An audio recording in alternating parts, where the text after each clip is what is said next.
मुंबई ते गडचिरोली विकासाचा नवा महामार्ग राज्याला काय फायदा होणार आणि याला विरोध होऊ शकतो का? चला सविस्तर सांगतो. आपण नेहमी ऐकतो की राज्याचा विकास मुंबई पुणे किंवा नाशिक पुरता मर्यादित राहिला आहे. परंतु आता ही परिस्थिती बदलणार आहे. राज्याचे उपमुख्यमंत्री एकनाथ शिंदे यांनी एका नव्या आणि भव्य प्रकल्पाची घोषणा केली आहे. हा प्रकल्प म्हणजे मुंबई ते गडचिरोली अर्थात सुरजागड नवा एक्सप्रेसवे. कधी काळी गडचिरोली म्हटलं की आपल्या डोळ्यासमोर फक्त घनदाट जंगल, नक्षलवादी हल्ले आणि विकासापासून शेकडो मैल दूर असलेला भाग यायचा. परंतु आता हाच गडचिरोली जिल्हा विकासाच्या मुख्य प्रवाहात येत आहे. हा केवळ डांबराचा रस्ता नसून महाराष्ट्राच्या अर्थव्यवस्थेला $1 ट्रिलियन उद्दिष्टापर्यंत पोहोचवणारा एक मोठा दुवा ठरणार आहे.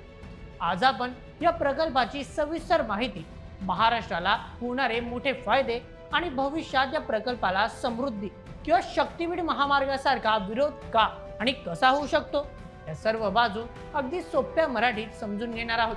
चला मग सुरुवात करूया आजच्या व्हिडिओला.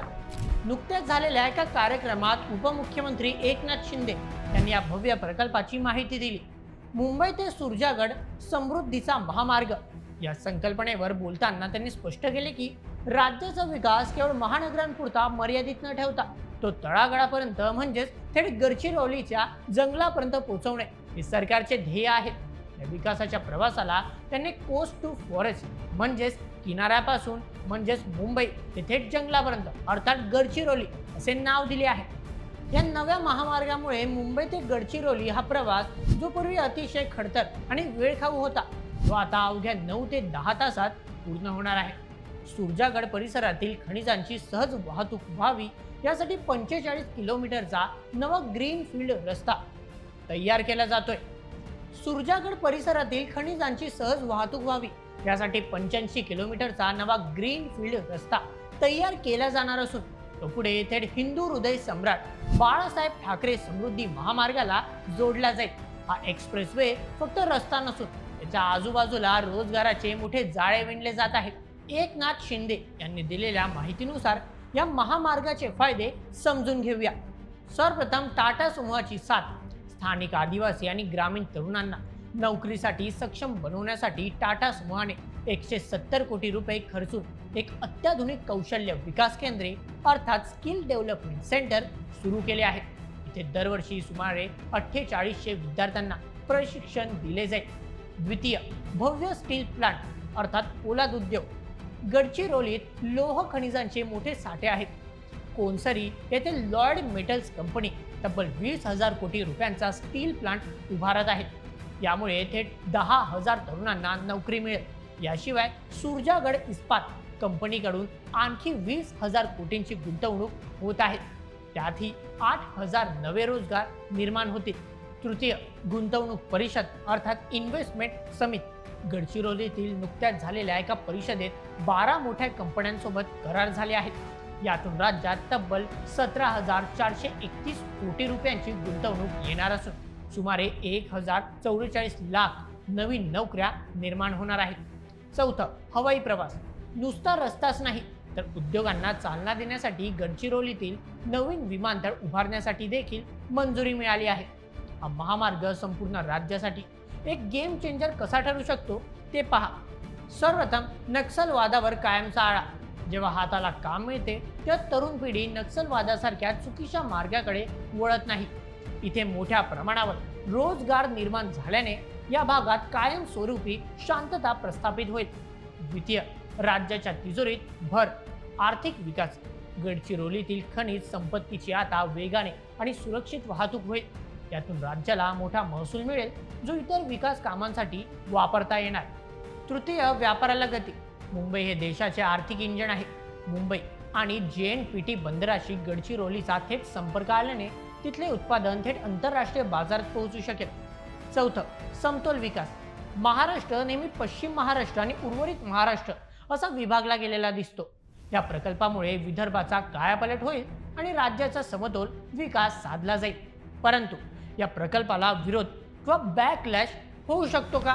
हा एक अत्यंत कळीचा आणि महत्त्वाचा प्रश्न आहे. आपण इतिहासात पाहिले आहे की मोठे प्रकल्प उभारताना सरकारला स्थानिकांच्या मोठ्या रोषाला सामोरे जावे लागले. समृद्धी महामार्गाला सुरुवातीला नाशिक, मराठवाडा या भागात शेतकऱ्यांनी जमिनी देण्यास प्रचंड विरोध केला. मात्र सरकारने बाजारभावापेक्षा 5 पट जास्त मोबदला दिल्याने तो विरोध नंतर मावळला. शक्तीपीठ महामार्ग जो नागपूर ते गोवा आहे, हा नुकताच चर्चेत आलेला प्रकल्प. मात्र कोल्हापूर, सांगली आणि पश्चिम महाराष्ट्रातील शेतकऱ्यांनी याला इतका कडाडून विरोध केला की तो प्रकल्प सध्या स्थगित करावा लागला आहे. कारण तिथे शेतकऱ्यांची अत्यंत सुपीक आणि बागायती जमीन जाणार होती.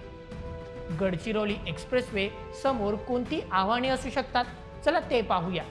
सर्वप्रथम पर्यावरणाचा आणि जंगलाचा मुद्दा. गडचिरोली हा महाराष्ट्रातील सर्वात जास्त आणि घनदाट जंगल असलेला जिल्हा आहे. महामार्ग आणि 85 किलोमीटरचा नवीन रस्ता बांधण्यासाठी मोठ्या प्रमाणावर जंगलतोड करावी लागेल. यामुळे वन्यजीवांचा अधिवास धोक्यात येईल. निसर्गप्रेमी आणि पर्यावरणवादी संस्था या प्रकल्पाला न्यायालयात खेचू शकतात किंवा रस्त्यावर उतरून विरोध करू शकतात. द्वितीय, आदिवासींचे हक्क आणि पेसा कायदा. गडचिरोलीतील मोठ्या प्रमाणावर आदिवासी समाज राहतो. जल, जंगल आणि जमीन हे त्यांच्या उपजीविकेचे आणि श्रद्धेचे साधन आहे.